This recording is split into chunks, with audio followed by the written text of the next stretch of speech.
के hardware part के बारे में सीखेंगे। तो इसके अंदर सबसे पहले तो मेन चीज़ क्या होती है हमारी, मदरबोर्ड। ये वाला जो ये नीचे ये ब्लैक वाला है, ये हमारा क्या है, मदरबोर्ड। और ये हो गया मदरबोर्ड। और ये जो स्लॉट्स हैं, ये हमारे रैम लगी होती है। अब किसी में तो 2 स्लॉट्स दिए होते हैं रैम लगने के, किसी में 1 भी होती है। अब इसको बाहर निकालना हो तो इस वाले स्लॉट से ऐसे करेंगे तो ये हमारी रैम बाहर निकल गई। ठीक है। रैम की फुल फॉर्म क्या होती है, रैंडम एक्सेस मेमोरी। तो इसको लगाना हो वापस से तो कैसे लगाएंगे, जैसे ये है और इसके अंदर भी ये निशान दिया हुआ है, इसके अंदर ऐसे करके फिट करेंगे।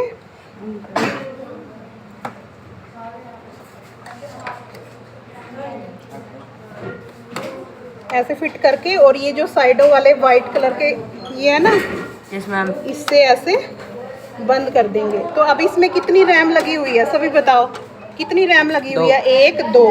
कैसे बाहर निकाल के देखेंगे, तो ये ऐसे खोल के बाहर निकाल लेंगे तो कितनी रैम निकली हमारी, 2 रैम निकली। अब ये जरूरी नहीं है कि हमारे पास 1 रैम 2 रैम होगी या 1 होएगी। हम अपनी ज़रूरत के अनुसार से 1 रैम भी लगा सकते हैं और 2 रैम भी, जितनी हमें ज़रूरत है। अब हमारी इसमें तो लगी हुई है 2, अगर हम 1 लगा देंगे तो भी कंप्यूटर चल जाएगा, अगर 2 लगाएंगे तो चलेगा ही। तो हम ये होगी हमारी रैम की फुल फॉर्म क्या होती है, रैंडम एक्सेस मेमोरी।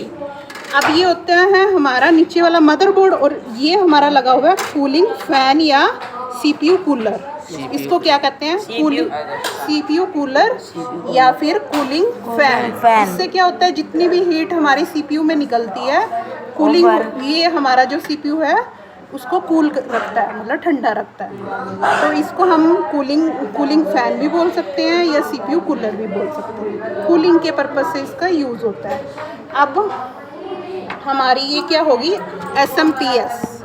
ये क्या होगी हमारी, एसएमपीएस, मतलब पावर सप्लाई के लिए इसका यूज़ होता है। Yes ma'am. तो कैसे, जैसे हमारे पास अब इसके पीछे ये एक पावर केबल लगी हुई है, इसी के पीछे स्लॉट्स लगा हुआ है ना, भी जैसे हमने पावर सप्लाई आई, मतलब बिजली की सप्लाई आई, तो सबसे पहले किस में आई, एसएमपीएस में आई। तो ये क्या करेगा, पूरे सीपीयू को यहाँ से तारें निकलेंगी, देखो ये निकली हुई है ना, तो सारे अलग अलग पार्ट्स में बिजली की सप्लाई होगी इससे, पावर सप्लाई से। इसको पावर सप्लाई भी बोल सकते हैं या फिर एसएमपीएस भी बोल सकते हैं, तो पावर सप्लाई बोलते हैं। तो इसका क्या यूज़ है कि इसके अंदर बिजली की सप्लाई आई स्विच से, बिजली से, जहाँ पे हमने पावर सप्लाई वाला ये दूसरा स्विच लगाया हुआ है, तो ये इसके अंदर आ गई सप्लाई हमारी बिजली की। तो ये क्या करेगा, सीपीयू के डिफरेंट पार्ट्स को बिजली की सप्लाई करेगा। और ये वायर दी हुई है, देखो अलग अलग जगह वायर जा रही है ना, बिजली की सप्लाई के लिए जगह जगह फैली हुई है।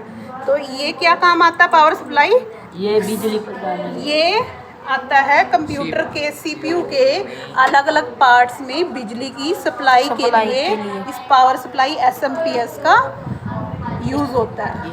ठीक है, तो ये आ गया समझ। और ये हमारी होगी रैम। अब ये होगी हमारी, ये देखो ये दिख रही है ना, सीमोस बैटरी। ठीक है, और ये अब देखो ये क्या होगी हमारी, हार्ड डिस्क। क्या होगी, हार्ड डिस्क। और ये क्या होगी हमारी, सीडी और डीवीडी ड्राइव।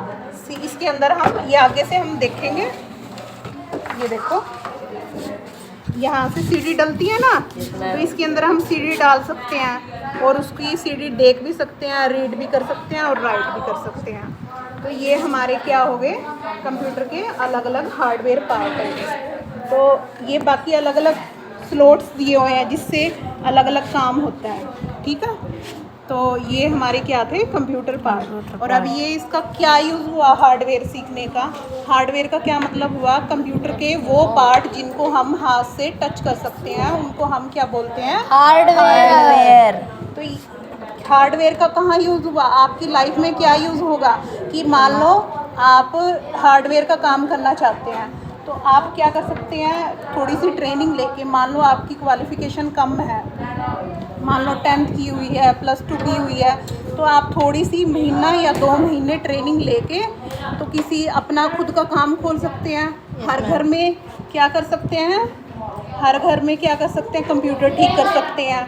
एक कंप्यूटर जैसे एक विज़िट के मिनिमम 500 रुपये होते हैं, और अगर मान लो उनकी किसी की रैम ख़राब है, रैम बदल दी, उसके अलग चार्जेस हैं, तो काफ़ी इनकम होगी। तो काफ़ी इनकम होगी। किसी की हार्ड डिस्क ख़राब होगी, और भी डिटेल में बताते हैं जब हमारी ट्रेनिंग होती है। अभी ये कैसे जोड़ते हैं, ये कैसे लगाने हैं। तो ये जो हमारा जो क्या होता है, ये क्या हो गया, CPU कैबिनेट, क्या हो गया, CPU कैबिनेट।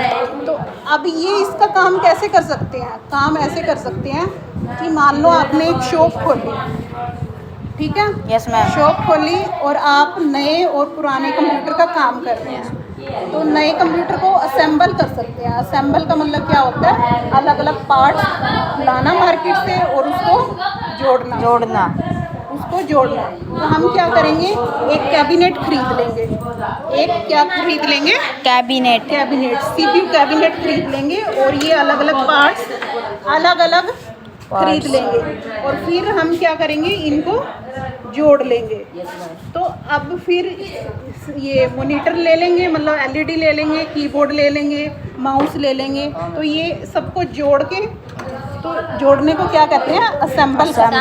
तो अब ऐसे जब भी हम किसी शॉप पे जाते हैं तो ऐसे पूछते हैं, भी आपको कौन सा कंप्यूटर चाहिए, किसी कंपनी का चाहिए या फिर असेंबल किया हुआ चाहिए। अब जब असेंबल का मतलब होता क्या है, ये पार्ट अलग अलग जोड़ के तैयार करवाना, वो आपकी नीड के अनुसार है। भी आपको अगर मेमोरी ज़्यादा चाहिए तो उसका रेट ज़्यादा होगा, अगर मेमोरी कम होएगी तो उसका थोड़ा रेट कम होगा, और बाकी कंपनी के ऊपर अलग अलग रेट होते हैं। जैसे HCL अगर ब्रांडेड है वो थोड़े ज़्यादा होंगे, अगर कम लोकल ब्रांड है तो उसका मतलब उसका रेट कम होगा और कंपनी वालों का ज़्यादा होगा। तो हम ये अलग अलग पार्ट्स को जोड़ के असेंबल करके दे सकते हैं। मान लो हमने इसको असेंबल करा, तो हम मान लो क्या पता ये पूरा कंप्यूटर ही इसने कर दे 10,000 में असेंबल कर दे, मतलब जोड़ दे, और सेल कितना कर दे कस्टमर को, 20,000 रुपये। कितना प्रॉफिट हो गया, 10,000 रुपये का। तो क्या हो गया हमारे लिए, एक तरह से काम का मतलब एक तरह से हमारा रोजगार का अवसर मिल गया। तो आप 10th के बाद या कभी भी छुट्टियों में क्या सीख सकते हैं लड़के, हार्डवेयर का। तो हार्डवेयर के काम में कितने तरह के काम आए, एक तो कंप्यूटर को ठीक करना, एक ये हुआ नए कंप्यूटर को असेंबल करना, बाहर से दिल्ली से या कहीं से थोक रेट में अपना ये पार्ट ले आए और असेंबल करके दे दिया, तो हमारा ये काम प्रॉफिट हो जाएगा। आप ये भी काम कर सकते हैं, ठीक है, ओके।